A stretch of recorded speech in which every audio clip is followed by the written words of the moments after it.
most powerful woman in the world.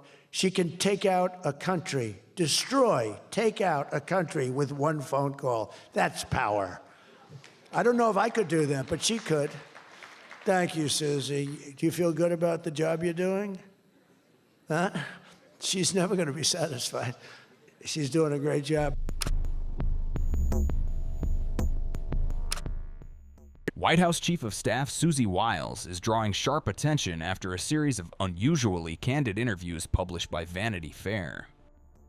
Across more than 10 interviews, Wiles reportedly spoke frankly about working for U.S. President Donald Trump and his second-term priorities.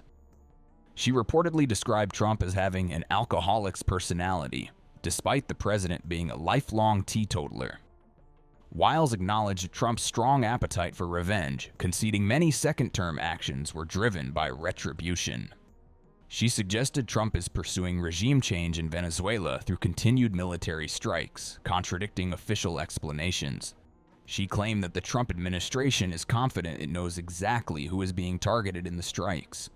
In the interviews, she sharply criticized Attorney General Pam Bondi over her handling of the Jeffrey Epstein case. Wiles said Bondi misjudged public expectations by distributing binders with no new information to influencers. High-functioning alcoholics, or alcoholics in general, their personalities are exaggerated when they drink, and so I'm a little bit of an expert in big personalities. While Mr. Trump does not drink, he has an alcoholic's personality, and operates with the view that there's nothing he can't do. Nothing. Zero. Nothing.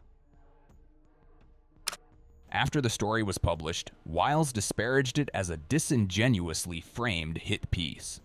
She praised Trump's leadership, claiming he achieved more in 11 months than other presidents did in years. White House Press Secretary Karoline Leavitt also publicly defended Wiles, calling her Trump's most loyal advisor. Under my administration, 100%, think of that, of all new jobs created came out of the private sector.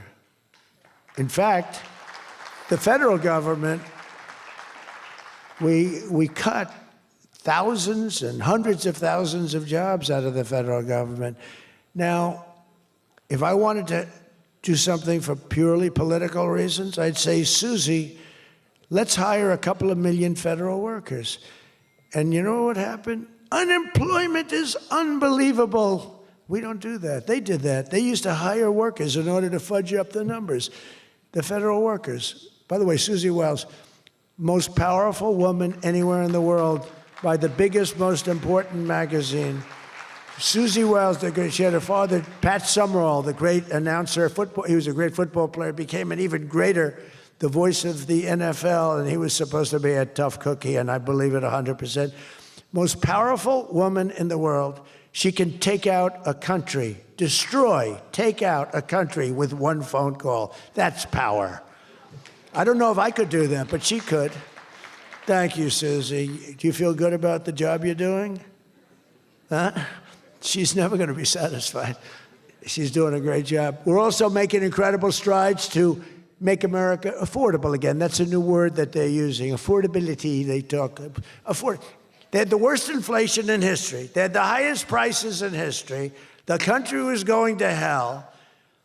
The only thing that we're going up in is our stock market, okay? The only price that we really have, I mean, we're bringing prices down, but they came up with a new word, affordability. And they look at we are all about affordability, and everyone assumes that that meant that, no, their prices were high. If you look at the numbers, since I took office, core inflation is now below 2.7%. It was at numbers that nobody had ever seen before with them. Walmart just announced that the cost of their standard Thanksgiving meal is reduced by 25% this year from last year.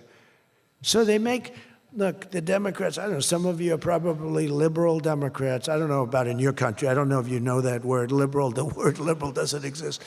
But they have a new word now. You can't use liberal, you have to use the word progressive. And I don't like using it. It's a beautiful word, progressive. Progressive, that's not them. They're regressive. No, they're regressive. Think of it. So if I don't get in, we have $20 trillion. Let's say she gets in. instead of $20 trillion, you'd lose $10 trillion, and your welfare and other benefits would go up by 30%. Look at SNAP, look at what happened there. From 7 million to 47, from 7 billion to 47 billion, it would be that. So we would lose business, countries and companies and people would flee our country. They would flee, and all of the other things would go up. In other words, would end up with a shell of a country, and I'm being nice when I use the word shell. This country would have been in big trouble, and I don't want to get him in trouble, but that gentleman right there, the most respected man in the room, that's today because we're here. Most respected man, I have to say that. Don't worry, when I'm with other countries and the leaders sitting there, I say the same about them. Don't worry. Don't get carried away. No, the most respected, one of the great leaders, he told me when I was in his country, he said, and I use it all the time. Sometimes I refer to him because I have great respect for him. I figure it sells better. But he said exactly these words. He said, it's amazing what you've done. 1 year ago, your country was dead, and now you've got the hottest country in the world. You were the first one that said that.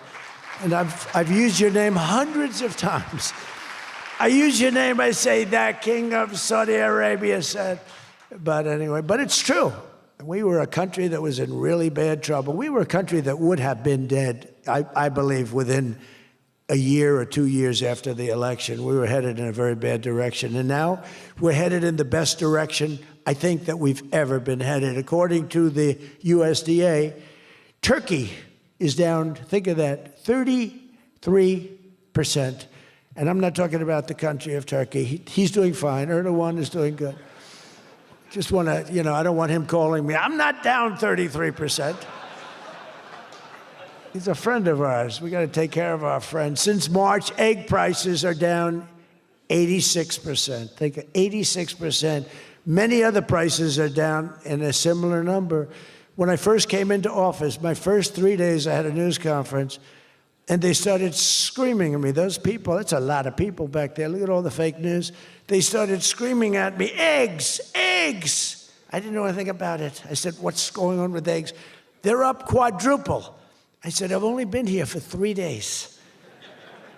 And we'll work on it. And we got them down very substantially. They said, don't buy eggs for Easter. At the White House, we have an Easter egg hunt. We buy thousands of eggs. People come from all over, thousands. They asked me, sir, would it be possible this year to buy plastic eggs? I said, I'm not buying plastic eggs. The kids are going to pick up an egg. They're going to, what the hell kind of an egg is this? And we bought maximum number of regular eggs, and we got the prices. Brooke Rollins did a great job, Department of Agriculture. She did a fantastic job.